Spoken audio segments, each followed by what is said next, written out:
ದೆಹಲಿಯಲ್ಲಿ ಕಾಕ್ರೋಚ್ ಪ್ರತಿಭಟನೆಯ ಕಿಚ್ಚು ಮುಂದುವರೆದಿದೆ. ಮುಂಜಾಗ್ರತಾ ಕ್ರಮವಾಗಿ ಹಲವು ಕಡೆಗಳಲ್ಲಿ ಮೆಟ್ರೋ ಸಂಚಾರ ಸ್ಥಗಿತ ಆಗಿದೆ. 16 ಮೆಟ್ರೋ ನಿಲ್ದಾಣಗಳಲ್ಲಿ ಸಂಚಾರವನ್ನ ಸ್ಥಗಿತಗೊಳಿಸಿ ಆದೇಶ ನೀಡಲಾಗಿದೆ. ಮೂರನೇ ದಿನವೂ ಕೂಡ ಜಂತರ್ ಮಂತರ್ನಲ್ಲಿ ಪ್ರತಿಭಟನೆ ಮುಂದುವರೆದಿದೆ. ಧರ್ಮೇಂದ್ರ ಪ್ರಧಾನ್ ರಾಜೀನಾಮೆಗೆ ಆಗ್ರಹಿಸಿ ಸಿಜೆಪಿ ಪ್ರತಿಭಟನೆಯನ್ನ ನಡೆಸ್ತಾ ಇರೋದು. ರಾಜೀನಾಮೆ ನೀಡೋವರೆಗೂ ಕೂಡ ಪ್ರತಿಭಟನೆಯನ್ನ ಕೈ ಬಿಡಲ್ಲ ಅಂತ ಹೇಳಿ ಪಟ್ಟು ಹಿಡಿದಿದೆ. ಸೊ ಹೀಗಾಗಿ ಮುನ್ನೆಚ್ಚರಿಕಾ ಕ್ರಮವಾಗಿ ಈಗ ಮೆಟ್ರೋ ನಿಲ್ದಾಣಗಳಲ್ಲಿ ಸಂಚಾರವನ್ನ ಸ್ಥಗಿತಗೊಳಿಸೋದಕ್ಕೆ ಆದೇಶ ನೀಡಲಾಗಿದೆ. 16 ಮೆಟ್ರೋ ನಿಲ್ದಾಣಗಳಲ್ಲಿ ಸಂಚಾರ ಸ್ಥಗಿತಗೊಳಿಸಲಾಗಿದೆ. ಜಂತರ್ ಮಂತರ್ನಲ್ಲಿ ಪ್ರತಿಭಟನೆ ಕಂಟಿನ್ಯೂ ಆಗಿದೆ.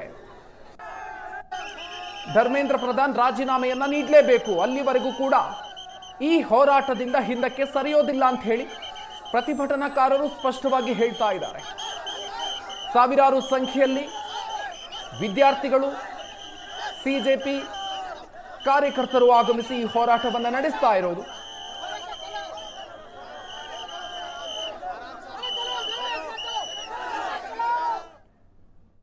ಕಾಕ್ರೋಚ್ ಜನತಾ ಪಾರ್ಟಿ ಹಾಗೂ ಇತರ ವಿದ್ಯಾರ್ಥಿ ಸಂಘಟನೆಗಳು ಕರೆ ನೀಡಿರುವಂತಹ ಪ್ರತಿಭಟನೆ ಧರಣಿ ಇವತ್ತು 32ನೇ ದಿನಕ್ಕೆ ಕಾಲಿಟ್ಟಿರುವಂಥದ್ದು.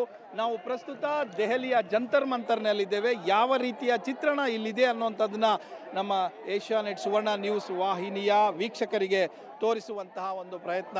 ಸೊ ಈಗ ಜಂತರ್ ಮಂತರ್ನಲ್ಲಿ 32ನೇ ದಿನವೂ ಅಂದರೆ ಮೊದಲ ದಿನಗಳಲ್ಲಿ ಹೇಗಿತ್ತೋ ಪ್ರತಿಭಟನೆಯ ಕಾವು ಸ್ವರೂಪ, ಅದೇ ರೀತಿ ಆ ಒಂದು ಉದ್ದೇಶ ಎಲ್ಲವೂ ಕೂಡ ಹಾಗೆ ಇರುವಂಥದ್ದು.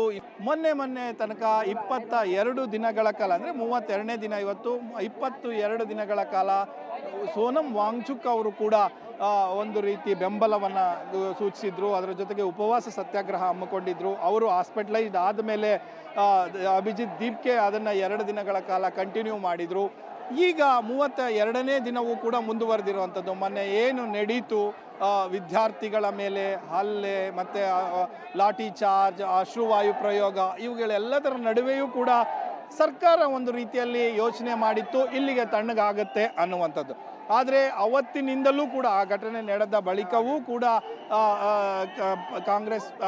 ಕಾಕ್ರೋಚ್ ಪಾರ್ಟಿಯ ಕಾರ್ಯಕರ್ತರು ಮತ್ತು ಅಭಿಮಾನಿಗಳು ಅದನ್ನು ಪ್ರತಿಭಟನೆಯನ್ನು ಆ ಕಾವನ್ನು ಹಾಗೆ ಇಡುವಂಥ ಪ್ರಯತ್ನ ಮಾಡ್ತಾ ಇದ್ದಾರೆ. ಇವರ ಡಿಮಾಂಡ್ಸ್ ಏನು ಅನ್ನುವಂಥದ್ದನ್ನ ಹೇಳಿದರು. ಕೇವಲ 3 ಡಿಮಾಂಡ್ ನಮ್ಮದು ಇರುವಂಥದ್ದು.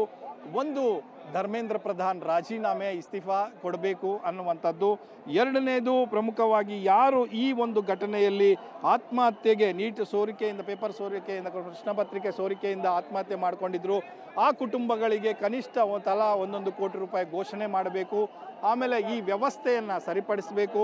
ಅದೇ ರೀತಿ ಸೋನಂ ವಾಂಗ್ಚುಕ್ ಅವರನ್ನು ಅಡ್ಮಿಟ್ ಮಾಡುವ ಹೆಲ್ತ್ ನೆಪದಲ್ಲಿ ಅವರನ್ನು ಏನನ್ನು ಹಾಸ್ಪಿಟಲೈಸ್ ಮಾಡಿ ಬಿಗಿ ಬಂದೋಬಸ್ತ್ನಲ್ಲಿ ಇಟ್ಟಿದ್ದೀರಿ, ಅದನ್ನು ವಾಪಸ್ ತೆಗಿಬೇಕು ಅನ್ನುವಂಥ ಆಗ್ರಹ ಬೇಡಿಕೆಯನ್ನು ಮುಂದಿಟ್ಟಿದ್ರು. ಆದರೆ ನಮ್ಮ ಸರ್ಕಾರದ ಹಿರಿಯ ಹೈಯರ್ ಅಪ್ಸ್ ಜೊತೆ ಮಾತನಾಡಿ ನಿಮಗೆ ಹೇಳ್ತೇನೆ ಅಂತ JP ನಡ್ಡಾ ಹೇಳಿದರು. ಆದರೆ ಇವತ್ತಿನ ತನಕ ಯಾವುದೇ ರೆಸ್ಪಾನ್ಸ್ ಬಂದಿರಲಿಲ್ಲ. ಆದರೆ ಇವತ್ತು ಒಂದು ಸಣ್ಣ ಬೆಳವಣಿಗೆ ಆಗಿರುವಂಥದ್ದು. 2ನೇ ಬಾರಿಗೆ ಮಾತುಕತೆಗೆ ಏನು ಮೋದಿ ಸರ್ಕಾರ ನೀಡಿರುವಂಥದ್ದು, ಕರೆ ಕೊಟ್ಟಿರುವಂಥದ್ದು, ಬನ್ನಿ ಮಾತುಕತೆಗೆ ಅಂತ. ಆದರೆ ಎಷ್ಟೊತ್ತಿಗೆ ಯಾರ ಜೊತೆ ಮಾತುಕತೆ ಆಗುತ್ತೆ ಅನ್ನುವಂಥದ್ದು ಇನ್ನಷ್ಟು ಸ್ಪಷ್ಟತೆ ಬೇಕಾಗುತ್ತೆ. ಇದರ ನಡುವೆಯೇ ಪೊಲೀಸ್ ಭದ್ರತೆ ಅಂತೂ ದಿನದಿಂದ ದಿನಕ್ಕೆ ಹೆಚ್ಚಳ ಆಗ್ತಾ ಇದೆ. ಯಾಕಂದರೆ ಒಂದು ಕಡೆ ಸಂಸತ್ ಅಧಿವೇಶನ ನಡೀತಾ ಇದೆ, ಇನ್ನೊಂದು ಕಡೆ ಪ್ರತಿಭಟನೆ ದೊಡ್ಡ ಸ್ವರೂಪದಲ್ಲಿ ನಡೀತಾ ಇದೆ. ಈ ಪ್ರತಿಭಟನೆಗೆ ವಿಪಕ್ಷಗಳು, ಕಾಂಗ್ರೆಸ್ ಆದಿಯಾಗಿ ಎಲ್ಲರೂ ಕೂಡ ಬೆಂಬಲವನ್ನು ವ್ಯಕ್ತಪಡಿಸ್ತಾ ಇದ್ದಾರೆ. ಅವರವರ ರೀತಿಯಲ್ಲಿ ಪ್ರತಿಭಟನೆಗಳು ಮಾಡ್ತಾ ಇದ್ದಾರೆ. ಕ್ಯಾಮ್ರಾ ಪರ್ಸನ್ ಕೈಲಾಶ್ ಜೊತೆ ಡೆಲ್ಲಿ ಮಂಜು, ಏಷ್ಯಾನೆಟ್ ಸುವರ್ಣ ನ್ಯೂಸ್, ನವದೆಹಲಿ.